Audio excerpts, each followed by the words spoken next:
नमस्कार दोस्तों, जय हिंद। तो इस वीडियो में हम लोग देखने वाले हैं आर्टिकल 370 और आर्टिकल 35A। इसके बारे में खान सर बहुत अच्छे से एक्सप्लेन करने वाले हैं और जम्मू कश्मीर और लद्दाख के जो भी कुछ इश्यूज रहेंगे पॉलिटिकल या फिर एजुकेशनल के बारे में या फिर जोग्राफिकल इश्यूज के बारे में वो खान सर बहुत अच्छे से एक्सप्लेन करने वाले हैं। तो वीडियो को स्टार्ट करते हैं।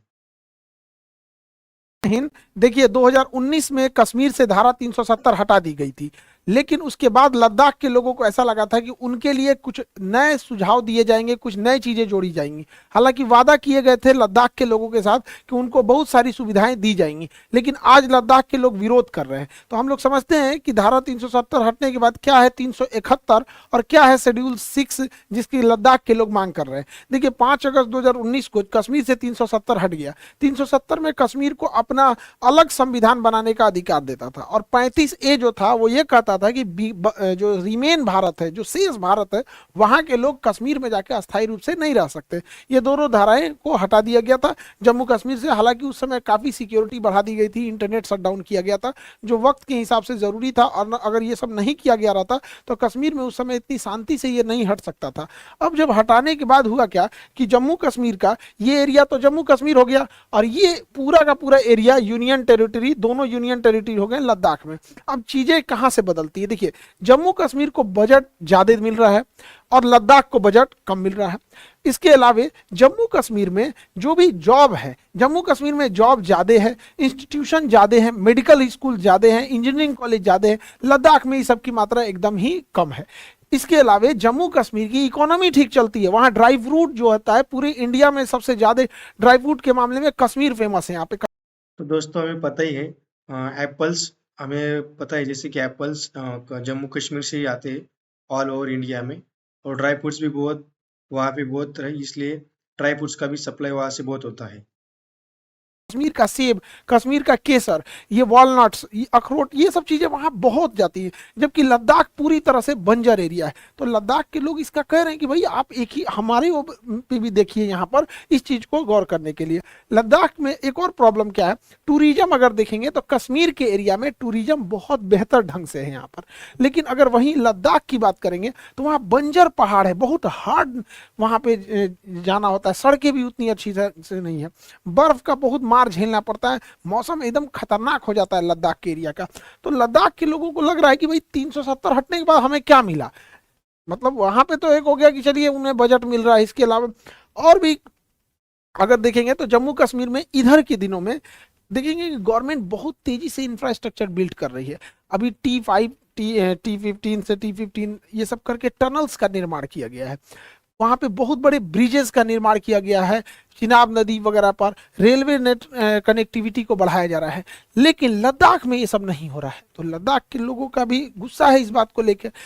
और सबसे बड़ा क्या हुआ, जब 2019 में 5 अगस्त 2019 को जब कश्मीर को दो भागों में तोड़ा गया तो कहा गया कि ये भी यूनियन टेरिटरी रहेगा और ये भी यूटी रहेगा, यूनियन टेरिटरी। लेकिन जम्मू कश्मीर के यूनियन टेरिटरी को इन्होंने विधानसभा दे दिया, और विधानसभा देने की वजह से कि जम्मू कश्मीर पर केंद्र सरकार का 100% कंट्रोल नहीं रहेगा, बल्कि बड़े बड़े मुद्दों पर कंट्रोल रहेगा। और मीडियम और छोटे लेवल के लिए जम्मू कश्मीर विधानसभा बना दी गई ताकि यहाँ के लोग चुनेंगे और यहाँ के लोग अधिकारियों पर अपना कंट्रोल रखेंगे। जबकि लद्दाख को यूनियन टेरिटरी में विधानसभा का दर्जा नहीं दिया गया। अब जब विधानसभा का दर्जा नहीं दिया जाएगा तो जम्मू कश्मीर को तो अपने लीडर्स मिलेंगे जो इनकी बातों को विधानसभा तक ले जाएंगे, और विधानसभा एक पावरफुल चीज होती है, यहाँ कोई भी बात बोलेंगे रिकॉर्ड होता है, उस पर जवाब देना होता है, क्या प्रोग्रेस हुआ क्या प्रोग्रेस नहीं हुआ। जबकि अगर आप लद्दाख को देखिएगा तो यहाँ यूनियन टेरिटरी नहीं है, तो वहाँ ब्यूरोक्रेसी आ जाएगी। अब ब्यूरोक्रेसी में अधिकारियों का शासन होता है, वो किसी के प्रति जवाबदेह नहीं होते हैं, जनता के प्रति तो जवाबदेह बिल्कुल नहीं होते हैं। आपको याद होगा दिल्ली के त्यागराज स्टेडियम में एक IAS अधिकारी को अपना कुत्ता टहलाना था, तो जितने एथलीट प्रैक्टिस कर रहे थे सबको स्टेडियम से खाली करा देते थे। तो ये तो होती है ब्यूरोक्रेसी। तो ब्यूरोक्रेसी में चला गया है ये लद्दाख, और लद्दाख क्या हो जाएगा, एकदम डिक्टेटरशिप टाइप का हो जाएगा यहाँ पे। तो यहाँ के लोगों का कहना है कि क्या हो रहा है। और 2019 से जब 370 हट गया तो बहुत सारी कंपनी यहाँ आके, प्राइवेट कंपनी यहाँ इंफ्रास्ट्रक्चर बिल्ड करने लगी, टूरिस्ट प्लेस खोलने लगे, बड़े बड़े होटल खोलने लगे, रेस्टोरेंट खोलने लगे। इससे क्या है कि लद्दाख की जो मूल जो स्ट्रक्चर नेचर था कि लद्दाख एक नेचर वाला था, वो अपने जीव प्रकृति और पर्यावरण से मेल मिलाप करके रहता था, लद्दाख की ये चीजें खराब होने लगी, जिस वजह से लद्दाख के लोग सड़कों पर उतर गए और लद्दाख को बचाने की मांग करने लगे। और वो लोग का मांग में एक चीज था कि वो लोग शेड्यूल 6 में जोड़ने के लिए कह रहे थे, are demand to add Ladakh in schedule 6। अब ये शेड्यूल 6 क्या है? लद्दाख में इस चीज को एक नेतृत्व प्रदान कर दिए सोनम वांगचुक, जिनके ऊपर 3 इडियट फिल्म भी बनी है।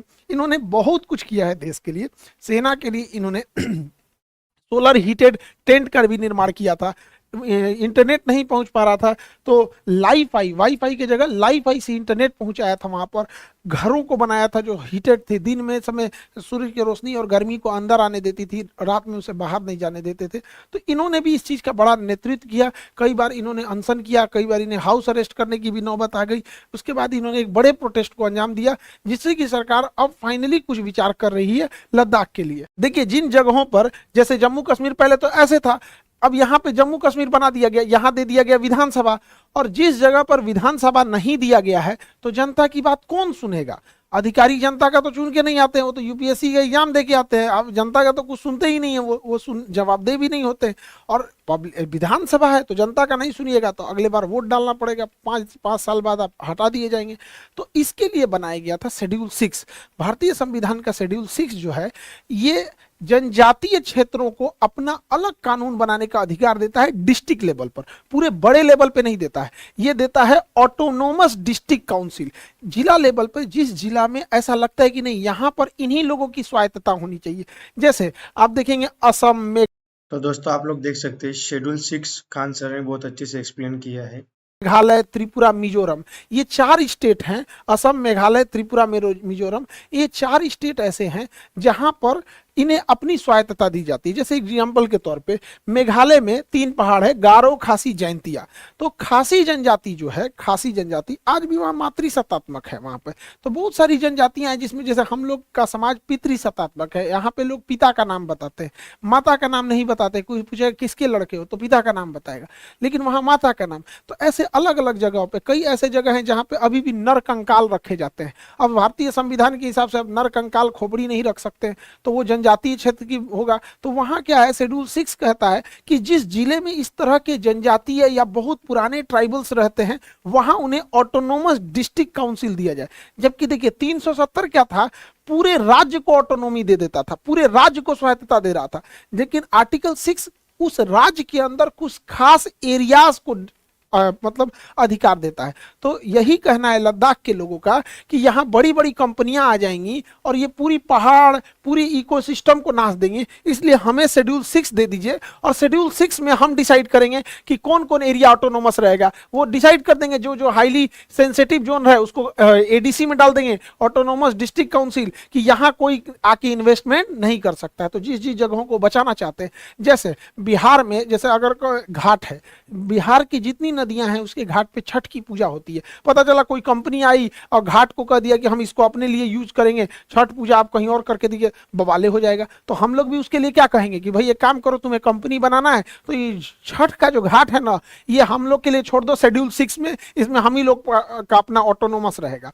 तो शेड्यूल 6 जो है ना 370 बहुत बड़े लेवल पे था, वो पुलिस वगैरह सबका अधिकार दे देता था, जबकि शेड्यूल 6 एक लिमिटेड आधार देता है। लेकिन शेड्यूल 6 में भी एक खराबी है, ये जनजातीय क्षेत्रों को ही दिया जाता है। अब लद्दाख में क्या है कि कुछ एरिया में तो ट्राइबल्स रहते हैं, जनजातीय क्षेत्र है कुछ एरिया में, लेकिन कुछ ऐसे एरिया हैं जहां जनजातीय समस्या ना होके समस्या ये है कि इकोलॉजी और पर्यावरण को बचा के रखना है। तो हम लोग के लिए समस्या है कि शेड्यूल 6 ज्यादातर जनजातियों को कवर करता है, लेकिन लद्दाख में पर्यावरण को बचाना है। वरना अगर पर्यावरण को छोड़ देंगे तो जोशीमठ में क्या हुआ, उत्तराखंड में तबाही क्या हुआ, ऐसे ही लद्दाख में हो जाएगा। आज तक लद्दाख में इस तरह की तबाही नहीं देखने को मिली, क्योंकि वो नेचर के साथ खिलवाड़ नहीं करते हैं। तो शेड्यूल 6 के अलावे भी एक रास्ता है, आर्टिकल 371। देखिए 370 तो जम्मू कश्मीर में पूरी तरह स्वतंत्रता देता था, जबकि 371 कहता है कि किसी भी स्टेट के अंदर अगर आप किसी एरिया को स्पेशली प्रोटेक्ट करना चाहते हैं, वहीं के लोग वहां का कानून बना सके, वहां के लिए स्पेशल कानून बनाना चाहते हैं, तो 371 के तहत ए बी सी डी ऐसे करके आप जोड़ सकते हैं। बट ये 370 की तरफ पूरे स्टेट को आपके अंडर नहीं कर देगा। कोई स्टेट के अंदर कोई खास चीज को आप रोक सकते हैं। जैसे गुजरात में कोई एरिया है, जैसे कच्छ का एरिया सेंसिटिव है, तो 371 में डाल देंगे कि हाँ इस कच्छ के एरिया सेंसिटिव एरिया है, यहाँ आप कंस्ट्रक्शन नहीं कर सकते। उसी तरह से हालांकि ये चीजें 370 इतना हार्ड नहीं है, बट ये है कि किस खास एरिया को कर सकते हैं। अब इसमें ये रोक टोक नहीं है कि आप जनजातियों के लिए ही करिएगा, आप किसी चीज के लिए कर सकते हैं। जैसे 371 में महाराष्ट्र और गुजरात के लिए कुछ एरियाज को स्पेशली किया गया था। 371 ए में ये स्पेशल प्रोविजन दिया गया था नागालैंड के लोगों को कि कुछ खास एरिया में अपने ट्राइबल्स को रह सकते हैं। 371 बी में जो था वो असम में था, 371 सी के मणिपुर में, उसी तरह आंध्र प्रदेश में था। तो ऐसे ऐसे करके था, तो उसी में यहाँ पे 371 बी सी डी ई ऐसे करके है। तो हम लोग बेसिकली इसे जोड़ना चाहेंगे। अब सरकार इस बात का प्लान कर रही है कि लद्दाख को 371 के तहत जो जो मांगे हैं उनकी, कि हमारा नेचर डिस्टर्ब नहीं होनी चाहिए, हमारी नदियां दूषित नहीं होना चाहिए, यहाँ इतने फ्लोर से ऊपर बिल्डिंग्स नहीं होनी चाहिए, जब भी बिल्डिंग बनेगी तो कॉटेज शेप में बनेगी, तो वो सब चीजों को 371 के तहत जोड़ दिया जाएगा। वो एक अलग कानून ना होके बल्कि वो एक अलग प्रावधान हो जाएगा कि अगर आपको जाना है तो आपको ये चीज फॉलो करना पड़ेगा। वो 370 इतना हार्ड नहीं होगा, वो जरूरी रहता है किसी भी चीज को बचा के रखने के लिए। हम लोगों को भी खड़े रहना होगा लद्दाख के लोगों के साथ, क्योंकि लद्दाख के लोग हैं जो कारगिल में ही सबसे पहले सूचना उन्होंने ही दिया था। वो लद्दाख के लोग हैं, चाइना उनके लाख प्रलोभन दे देता है, वो कभी चाइना की ओर से नहीं जाते हैं। वो भारत के लिए दृढ़ संकल्पित होकर खड़े रहते हैं और हमेशा भारतीय सेना की मदद किए हैं, चाहे वो रास्ता तो गाइज आप भी लद्दाख के लिए सपोर्ट कीजिए कमेंट बॉक्स में। दिखाने में, चाहे उन्हें गुप्त सूचना देने में। तो लद्दाख के लोगों का जो कहना है, तो सरकार इसे 371 में रखने के लिए सोच रही है। और क्या मांग है कि जैसे केंद्र सरकार अपने अधिकारियों को नियुक्ति करने के लिए यूपीएससी के थ्रू एग्जाम लेती है, राज्य सरकार अपने पीसीएस के थ्रू, जैसे बिहार में अगर कोई बड़ा पोस्ट चाहिए एसडीएम डीएसपी ये सब चीजों को, तो बीपीएससी के थ्रू जा सकते हैं। उसी तरह लद्दाख के लोगों के लिए लद्दाख पब्लिक सर्विस कमीशन होना चाहिए, एलपीएससी होना चाहिए, जो लद्दाख के लोगों को वहां पे एडमिनिस्ट्रेशन दे सके। अब पता चला कोई बिहार का है, कोई महाराष्ट्र का है, कोई यहाँ से ड्यूटी करने लद्दाख जाएगा, उसको समझ में नहीं आएगा, और अगर वहीं के लोग रहेंगे तो शासन अच्छे से हो सकता है। इसके अलावा जो छोटे कर्मचारी होते हैं, जो मिडिल लेवल के कर्मचारी होते हैं, उनकी भर्ती के लिए एसएससी होती है।